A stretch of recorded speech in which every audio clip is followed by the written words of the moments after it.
Hello po, good morning. Nandito po tayo sa Retail Market. Ako po inyong kaibigan kay Asos, Brother Manny Bautista. Ako po'y magbabahagi sa inyo ng salita ng Diyos at ginagamit po natin Biblia ay Poimen Bible. Ito po ano? Ito po. Poimen Bible. Yan po ang ating ginagamit para huwag na masabi ng mga tao na nanloloko tayo kasi gumagamit tayo ng Biblia. Ayun, may babasahin po ako dito sa Bible. Ito po nakasulat sa Biblia, Mateo 4:17 pala, Mateo. Magmula noong nangaral si Jesus, itinuturo niyang magsisi kayo at talikuran ng inyong mga kasalanan sapagkat malapit na dumating ang kaharian ng Diyos. Alam niyo po, bakit sinabi ni Jesus na magsipagsisi po ang tao? Hindi ka kasi pagkaharian ng Diyos hanggat hindi ka nagsisisi. Kahit anong gawin mong dasal dyan, dasal ng dasal.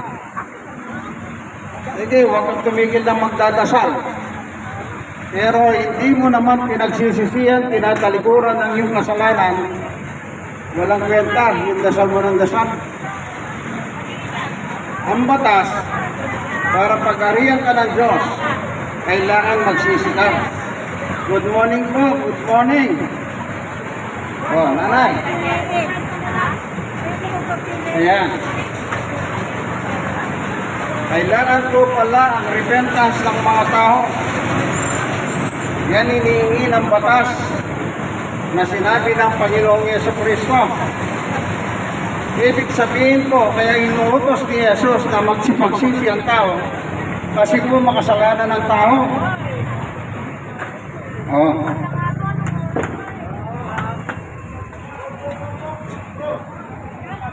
Hindi po sasabihin ni Jesus na magsisi kayo kung wala kayong kasalanan. Lahat po tayo pinagsisisi niya kasi marami po tayong kasalanan. Ano po, tandaan niyo po yan.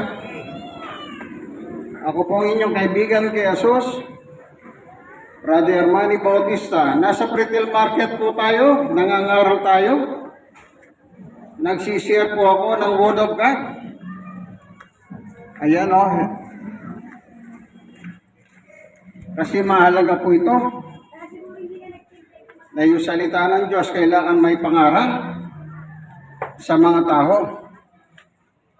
Sapagkat yan ng batas. Na sinabi ng ating Panginoong Yesus, ipangaral sa lahat ng tao ang kanyang salita. Gaano man kabisi ang tao, kailangan meron siyang panahon pagdating po sa spirituality. Hindi po pwedeng yung puro ka material na bagay. Ano po?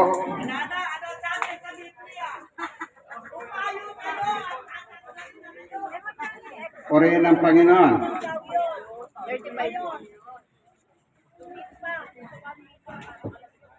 Mukhang nagagalit po yung tao. Umayo daw kayo, tatanggalin kayo. Asasihin nyo po yung gobyerno yan. Kasi sila po yung gumagawa niyan. Purihin ang Panginoon, ano? Yan. Narito po tayo sa Retail Market. Lumalakad tayo. Nasa gitna po ako. Ayun. Ang sabi ni Jesus, magsisi kayo. Babasahin ko lang po, ano?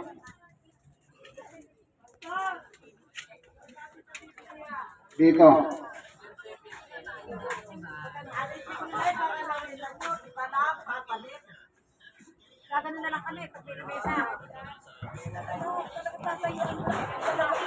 Ito po, ano?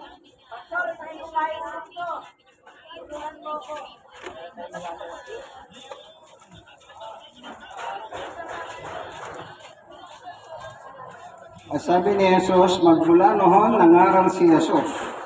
Itinuro niyang magsisi kayo at talikuran ng inyong mga kasalanan sapagkat malapit na dumating ang kaharian ng langit. Maliwanag po, ano? Pinagsisisi niya po tayong lahat ng mga tao. Kasi po, sa reality, sabi po ni Apostol Pablo, ay ito po nakalagay.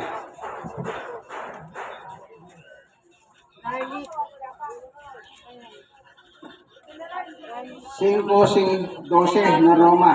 Ang kasalanan pumasok sa sanlibutan sa pamamagitan ng isang tao at ang kamatayan pumasok sa pamamagitan ng kasalanan.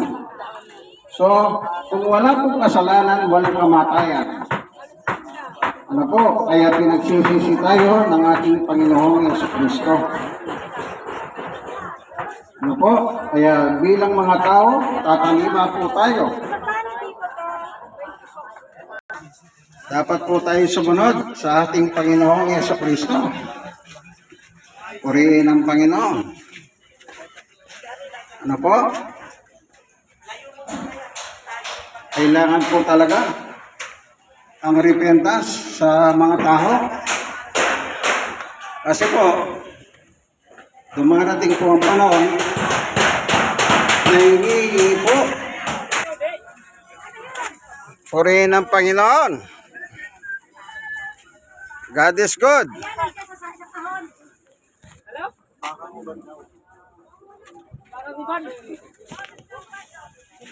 Purihin ang Panginoon. Ano po? Ayan. May nagtanong po sa akin. Kasi po, para pong hinahayos po nila yung palengke ngayon. Kaya tanong niya, anong dapat nilang gawin? Yung mga nagtitinda, binasa ko po yung sinabi ni Apostol Pablo, tayo mga tao, dapat tayo sumunod sa mga namumuno. At ang namumuno ay ang mga mayor dito sa City of Manila. Sabi ko nga po, kung mayroong gobernador, sa gobernador kayo dumulog. Ano po? Wala tayong magagawa. May mga batas pong ipinasa. At hindi naman natin pwede labagin yung mga batas. Kasi mape-penalize ka. Pwede kang parusahan ng gobyerno pag hindi ka sumunod sa batas. Anong sabi ng batas? Lahat ng tao sumunod sa namumuno. O sino ba namumuno ng Maynila? Di ang alkalde. Ang namumuno sa buong Pilipinas ay ang Pangulo. O sino namumuno dito? Yung barangay. Ano po, kaya ang masasabi ko dyan, dialogue. Para makita po yung win-win solusyon. Purihin ang Panginoon. Okay, tuloy tayo. Ang sabi ni Jesus, magsipagsisi kayo at talikuran ang inyong mga kasalanan sapagkat malapit nang dumating ang kaharian ng Diyos. Kaya sabi ko nga po, pag hindi ka susunod kay Jesus, paano ka paghaharian ng Diyos? Mas maganda, sumunod na lang po tayo sa Kanya, no? Kasi po, si Jesus ay tagapagligtas. Ayan. Masaya na naman po sila. Nakita nila kasi ang dumarating na isang guwapo. Ayan. Nasa retail market po tayo sa meat section. Ayan po. Tinitinda po rito sa likod ko mga karne ng hayop. Ano po? Ayan. Okay, tuloy tayo. Alam nyo po, kapag isa kang citizen ng gobyerno, ay meron pong batas na pinasusunod ng gobyerno. Kung ano po yung mga batas na pinasusunod nila, wala po tayong magagawa. Kailangan sumunod ka. Halimbawa, sabi, magbayad ka ng buwis. Magbayad ka ng buwis. Ang mahirap, kumikita ka, gumagamit ka ng kalsada, ay ayaw mo naman magbayad ng fees. Ayan. Kailangan magbayad naman kayong fees para may magamit ang gobyerno pampaganda ng kalsada. Ano po? Yan. Napakaganda po ng panahon, mainit ang sikat ng araw. Yan ay bigay ng Panginoon Diyos. Alam niyo po, kung yung ibang tao natatakot sa sikat ng araw, nainitan, ako po hindi. Ang sikat ng araw sa akin parang energy po ito. Nagbibigay sa akin ng lakas. Naranasan ko na po yan. Magbuhat dito, nilakaran ko. Meron akong pinuntahan. 2 oras akong naglalakad, tanghalin tapat. Pero napakaganda ng pakiramdam ko. Yan, purihin ng Panginoon. Ang kinukunan ko, sarili ko. Ayan. Nagbibideo po ako. Kaya sarili ko lang naka-front. Ayan o, mukha. Laki ng mukha ko. Purihin ng Panginoon. Ayan, mag-aharal po tayo. Ano po? Hanap lang po akong magandang posisyon. Ayan, dito. Brother, pwede ba makilagay dito? Ayan. Ang ating pong binigyan pansin, yung nakasulat po sa Hebreo.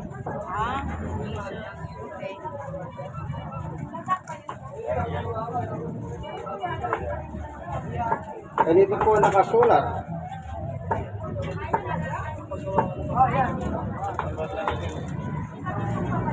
Hebreo chapter 1. Ano po ang sinabi ng Diyos tungkol sa kanyang anak na si Jesus?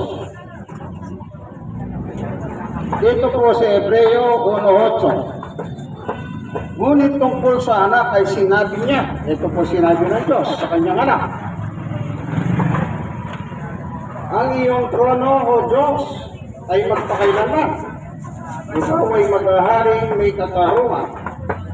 Bebe, katarungan ay iyong mahal sa masamay na mumuy. Kaya naman, ang iyong Diyos ay tanging ikaw ang pinili, higit sa sino mang ari, tagala kang natatanging. Yes. Sinabi pa rin niya, Panginoon, nang pasimula nilikha mo sa libutan at ang mga kamay mo ang siyang gumawa ng kalangitan. Yan. May tatlo pong binanggit ang Diyos tungkol sa kanyang anak. Isa-isayin natin.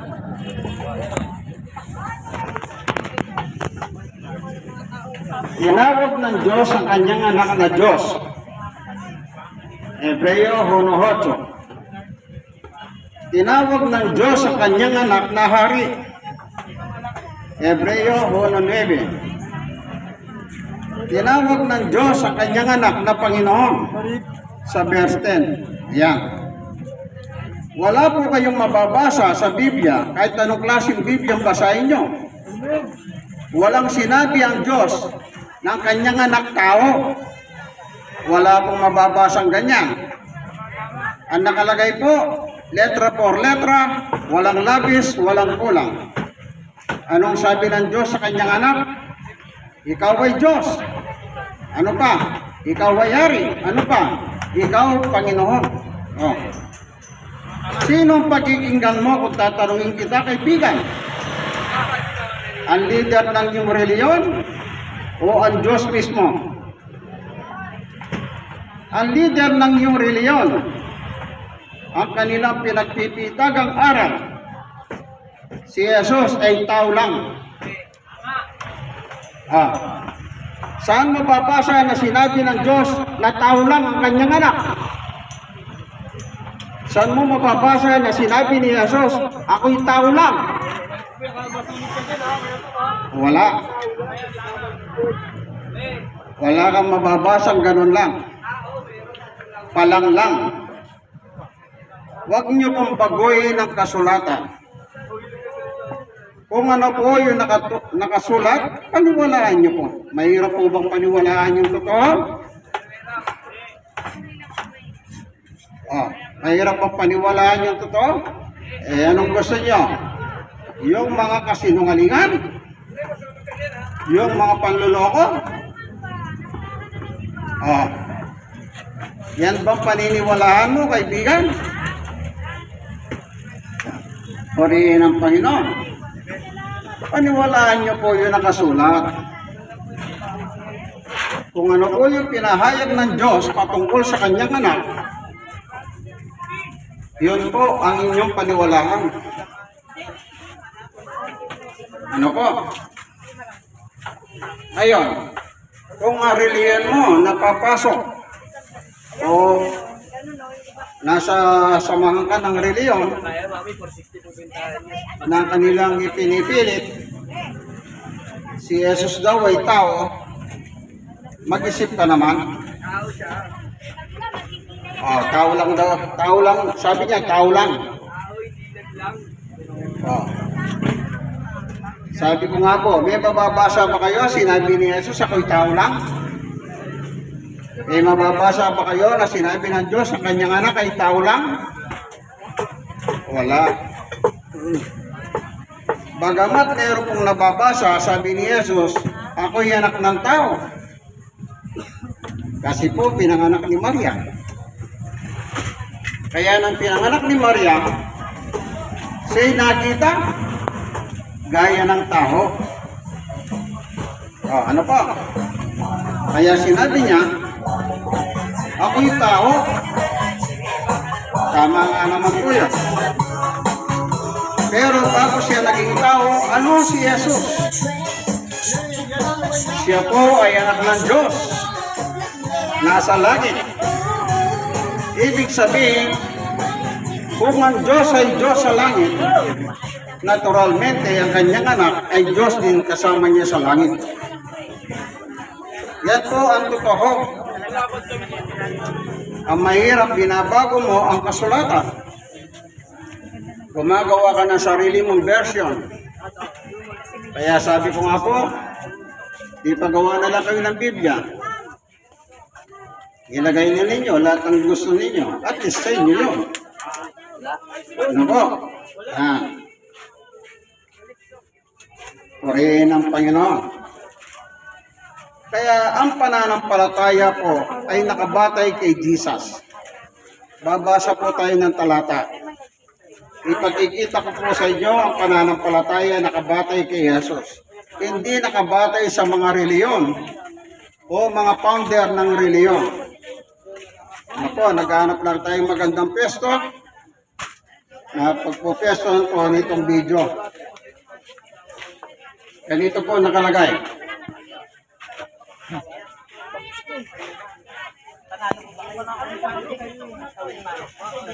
Ano po? Ito.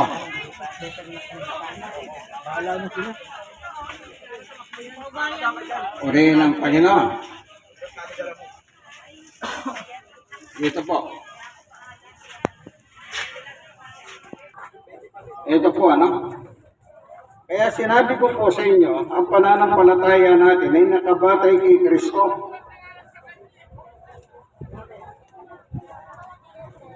Sa 1 o sa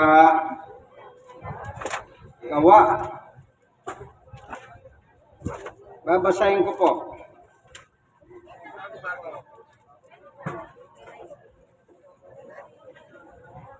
Babasahin natin.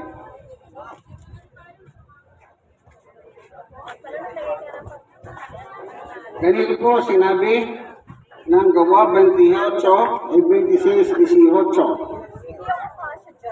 Ganito po nakalagay. At sa pamamagitan ng pananampalataya nila sa akin, sabi ni Jesus, sila'y patatawarin sa kanilang mga kasalanan at mabibigyan ng lugar kasama ng mga taong tinawag, taong ginawang banal ng Diyos. Ano po? Yan. Ang sabi ng Panginoong Yesus ay yung pananampalataya sa Kanya. Yan. Anong sabi ni Jesus? Patatawarin ko sila sa kanilang mga kasalanan. Maliwanag po, ano? Paano ka mapapatawad ng iyong kasalanan? Sabi ni Jesus, ayon sa iyong pananampalataya sa akin. Yun po ang ultimo solusyon para po mapatawad ang ating mga kasalanan. Kasi po tayo mga tao, sabi sa Biblia, lahat ng tao nagkasala. Kaya po pinagsisisi tayo ni Jesus. Sa Mateo 4:17, ano sabi niya? Magsipagsisi kayo at talikuran ang inyong mga kasalanan sapagkat marapit nang dumating ang kaharian ng Diyos. Paano kapag kaharian ng Diyos? Sabi ni Jesus, magsisi ka at talikuran mo ang iyong mga kasalanan. Napakaganda po, anong batas? Ang pagsisisi po, ang sabi ni Jesus, pagtalikod sa mga kasalanan natin. Kung halimbawa, palamura ka, di huwag ka nang magmura kasi masama magmura. Minumura mong kapwa mo, baka yung minumura mo, mas maganda ba ang buhay sa iyo? Di po ba?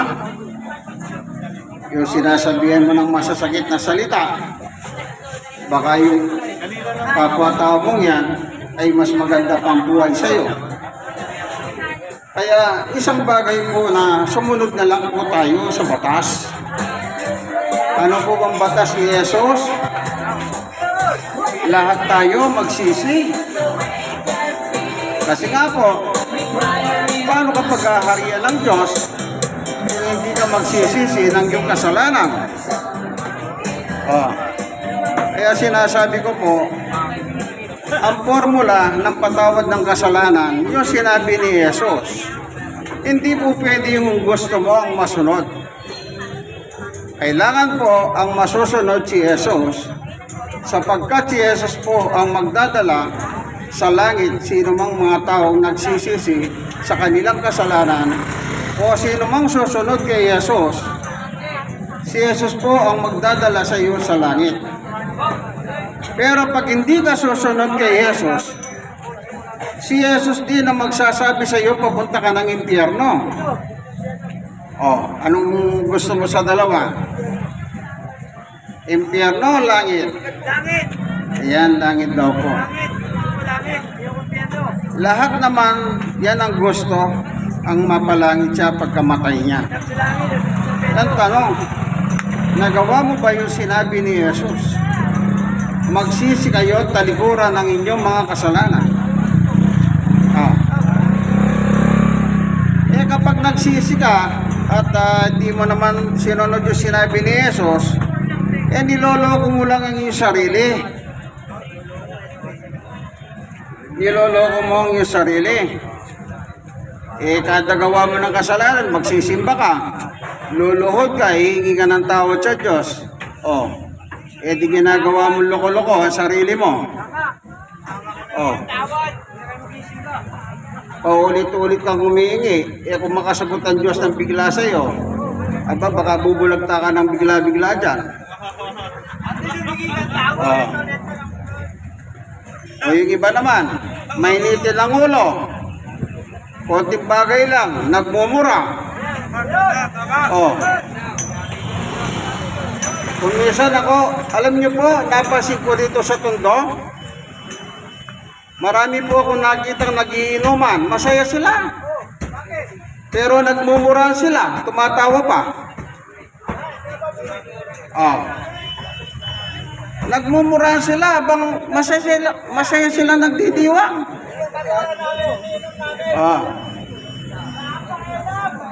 Ayan. Na sinabi ko po, nagmumura ang tao, sumasagot po sila. Anong ibig sabihin? Nakikinig sila. Praise the Lord. Salamat, kaibigan, nakikinig ka. Ayan. Ayan. Nakikinig daw po, pero salbahe. Ayan. Kaya tandaan nyo, kung ano po ang sinabi ng Diyos, Yan ang inyong paniwalahan. Alam niyo po, ganyan talaga ang tao. Ang natural na ugali ng tao, kapag yung ugali niya nadadahanan.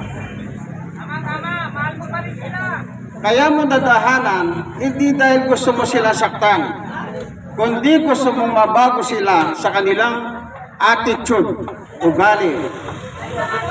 Yan. Isipin niyo po si Jesus dahil sa pagmamahal niya sa atin, lahat ng ugali ng tao tinanggap niya. Ano po? Nangaral siya, nilapastangan siya, tinako sa krus. Dahil po sa pag-ibig niya sa atin mga tao, tao rin po nagsakdal sa kanya. Ang nakakalungkot, kababayan niyang mga Hudyo, sila po ang sumakdal sa kanya sa korte ng Roma. Oh, isipin niyo po yan. Dapat pasalamatan mo pa nga si Jesus eh. Pero ang problema, ako po, nagsasalita lang ako ng katotohanan, marami nagagalit sa akin. Pero sigurado naman, mas marami yung hindi nagagalit sa akin. Yan. Eh bakit ko po nasabi yun? Eh ilan-ilan lang yung nagsasalita parang galit eh. Ayan. Kaya paniwalaan niyo po ang Diyos. Ano sinabi ng Diyos sa kanyang anak? Ikaw ay Diyos. Hebreo chapter 1 verse 8. Sinabi ng Diyos sa kanyang anak, ikaw hari. Hebreo 1:9. Sinabi ng Diyos sa kanyang anak, ikaw Panginoon. Hebreo 1:10. Sampalatayanan niyo po yan. Yan ang sinabi ng Diyos. Ayan. Lakad po tayo. Purihin ng Panginoon. Kaya pag ipinipilit ng isang reliyon na si Jesus ay tao, huwag niyo pong paniwalahan yan, manluloko yan. Sinabi ng Diyos, Diyos ang kanyang anak, sasabihin mo, tao lang. Di ba manluloko ka? Oh. Kaya madali mong makita, taong manluloko. Ano po? Purihin ng Panginoon. Yan po, ano? Ayon. Bilang tao, katungkulan pa natin sumunod sa Diyos? Opo. Katungkulan natin sapagkat ang Diyos po ang lumalang sa atin. Ang sabi po sa Hebreo, basahin ko po.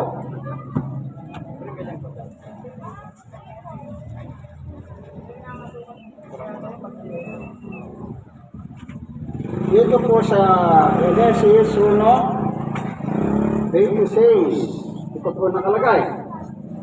Pagkatapos sinabi ng Diyos, ngayon likayin natin ang tao ayon sa ating larawan, ayon sa ating wangis. Sila'y mamamahala sa mga isda, sa mga hipon at sa ipapawid, at sa lahat ng hayop, magiging mahamo o mahilap, malaki o maliit. Ayan, ano po? 27. Nilalang nga ng Diyos ang tao ayon sa kanyang larawan, sila'y kanyang nilalang na isang lalaki at isang babae. Yan po ang tao. Verse 7 pa po ng Genesis. Pagkatapos ginawa ng Panginoon, Yahweh ang tao, mula sa alabok, iningahan niya sa ilong at nagkaroon ito ng buhay. Ayan. Paano po tayo nilalang ng Diyos sa pamamagitan ng alabok? Lupa. Yan ang sabi ng Diyos kay Adan. Nung si Adan mahulog sa kasalanan. Ang sabi niya, magbungkal ka ng lupa para mabuhay ka. Diyan ka kinuha, diyan ka rin babalik. So maliwanag po, ano? Ang nilikha po ay tayong mga tao. Lahat ng inyong nakikita ng inyong mata, lahat yan nilikha ng Diyos. Pero si Jesus po hindi nilikha. Ay, maghunos sili kayo, kaibigan. Walang sinasabi ang Biblia na si Jesus ay nilalang o nilikha. Kasi nga po, ang isda nila Si Jesus daw ay tao lang, kaya pinipilit nila na si Jesus ay nilalang ng Diyos. Ay maling-mali kayo dyan, kaibigan. Si Jesus po kasama ng Diyos na manlilika. Nakita niyo ba yung Hebreo 1:10? Ang sabi niya sa kanyang anak, o basahin ko. Anong sabi ng anak ng Panginoon niya? Diyos sa kanyang anak.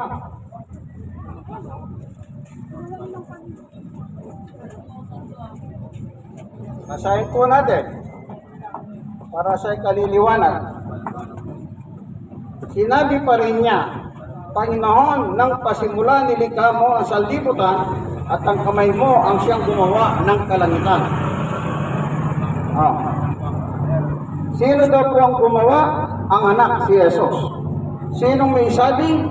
Ang Panginoong Diyos. Hindi po nilalang si Jesus.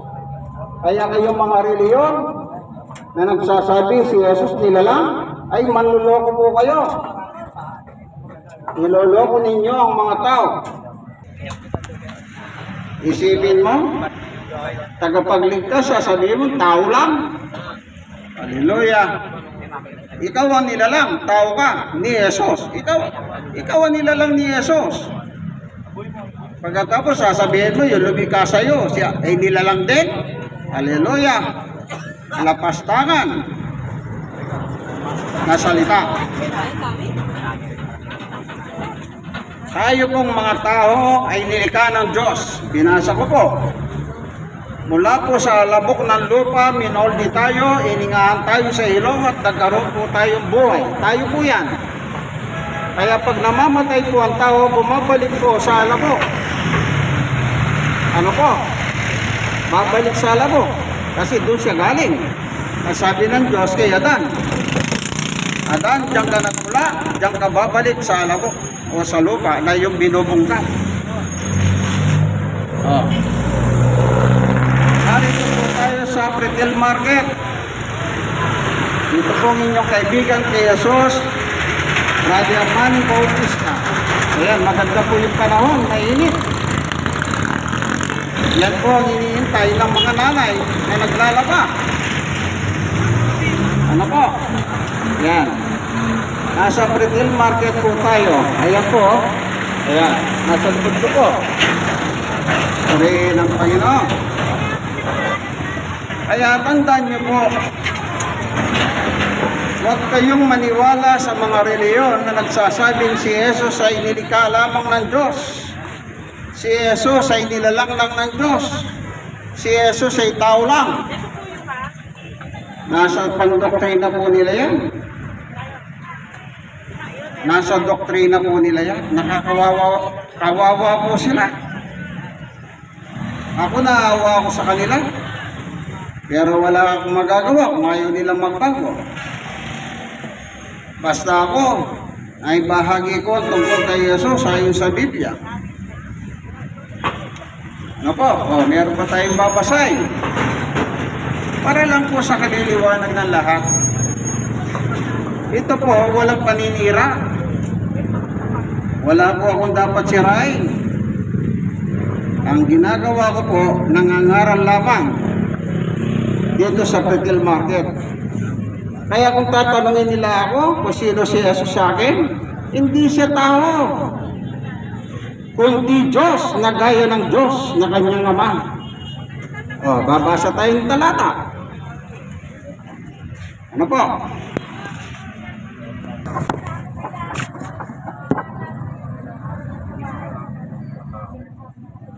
Ito po sa Biblia.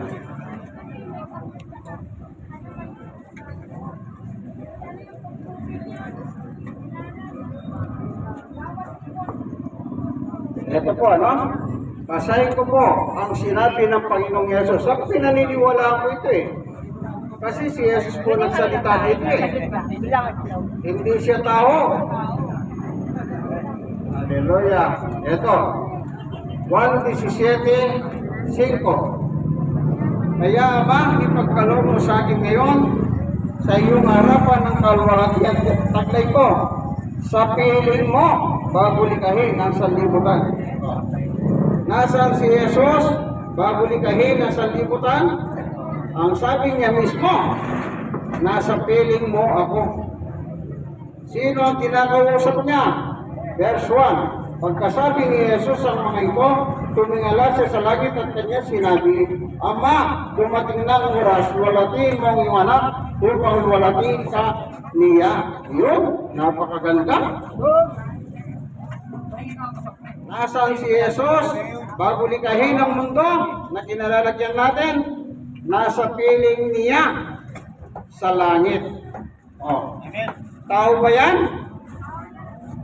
Oh, anong talata? Yan. Tao daw po si Jesus. Pero, sige, libayin niyo yung salita ng Diyos. Pag hindi kayo na impyerno, pagkamatay ninyo. Ang dami niyong dapat labanan, dinalabanan niyo po ang Diyos. Ang lalakas ng loob ninyo. Bakit? Magaling pa ba kayo sa Diyos? Pag sinabi ng Diyos, ang kanyang anak ay Diyos, maniwala ka. Eh, mahirap, naniniwala ka sa founder ng New Religion eh. Oh. Yan ang nakakatakot. Kaya ako po, yung isang nagmamagaling sa Facebook, pwede ba maglatag ka ng biblical verse ka ako? Nawala na. Anong ilalatag niya? Wala. Oh, eh bakit? Eh nilalabanan mo ng Diyos pag naglatag ka ako. Oh, hindi ako nilalabanan mo, ang Diyos. Kaya tandaan niyo po, ang buhay po natin, hindi natin alam kung kailan tayo papanaw. Ang masakit, pag pumanaw ka, nawala ka sa tamang pananampalataya, impyerno ka. Ako po nagsasabi sa inyo, mai-impyerno ka. Oh. Minsan may nagtanong sa akin, sabi niya sa akin, nakarating ka na ba sa impyerno? Ang sagot ko, hindi. Ikaw na lang pupunta, balitaan mo ako. Oh. Eh sa Biblia po, ang impyerno nakakatakot eh. Pag binasa mo yung sulat ni Jesus sa Marcos chapter 9, ang impyerno may uhod na hindi namamatay, sunog na hindi namamatay. Hindi ba nakakatakot siya? Oh. Sa Lucas 16, 19 hanggang 31, pinaliwanag din po yung impyerno. Kapag nasa impyerno ka, hindi ka malilipat sa langit. Oh, kahit anong dasal sa'yo. Sabi ni Jesus, hindi ka na pwede lumipat. Pag ikaw ay nasa naglalagablag na apoy na. Oh, paano ka lilipat? Eh dito sa lupa pa lang, nagpaloko ka na kay Satnas eh. Sinabi na nga ng Diyos sa kanyang anak, ikaw ay Diyos. Sabi mo naman, ay hindi totoo yan, tao ka lang. Aba, mas magaling ka pa sa Diyos. Oh. Nilalang ka lang, nilalabanan mo ang Diyos. Hallelujah. Anong klaseng tao ka? Sabi ko nga po, kung totoong tao si Jesus, di sana si Jose at Maria, nagkaroon sila ng honeymoon. Yung problema po nakalagay sa Biblia, si Jose at Maria hindi nag-honeymoon. Oh, tayong mga tao, nagkakakitaan tayo. Ang tatay at nanay natin tao, nang mag-honeymoon sila, sino ang lumitaw? Di tayo, mga tao tayo. O, di ba totoo yan? O, si Jose at Maria hindi naman nagtalik, hindi nag-honeymoon. Tapos sasabihin, si Jesus daw ay tao. Sino ba pinanganak ni Maria? Hindi ba si Jesus? Wala po sa similya galing kay Jose. Wala siyang similya galing kay Maria. Oh. Kaya wag nyo pong wag nyo abusuhin po yan. Basahin natin sa kaliliwanag. Hanap lang tayo magandang posisyon. Ito po. Hello.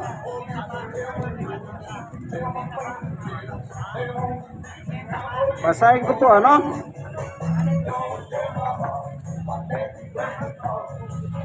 Mateo 1:25. Ngunit hindi sinipingan ni Jose si Maria hanggang sa magsilang ito ng isang lalaki na anak na lalaki, at Jesus nga ang ipinangalan ni Jose sa sanggol. Oh, anong sabi po? Hindi sinipingan ni Jose si Maria. Kaya, paano mo ipipilit ngayon si Jesus ay tao? Samantalang hindi naman pala nagsiping ang mag-asawa. Oh. Kaya sabi ko po, tayong nagkakakitaan, mga tao tayo, ang tatay at nanay natin, kagaya natin silang tao. Nang sila po ay nag-animon, tayo po ang naging bunga ng kanilang pag-iibigan. Magkakamukha po tayong tao. Oh, hindi po ba totoo yan? Oh, yan ang nakalagay sa Biblia. Ako naniniwala po kung sa nakasulat sa Biblia eh. Oh, kaya po binabahagi ko yun nakasulat sa Biblia. O ang gamit ko pong Bible.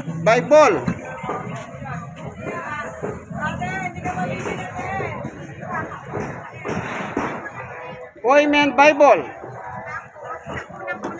Ang Biblia ng mga pastor. Ito po ang aking ginagamit. Oh.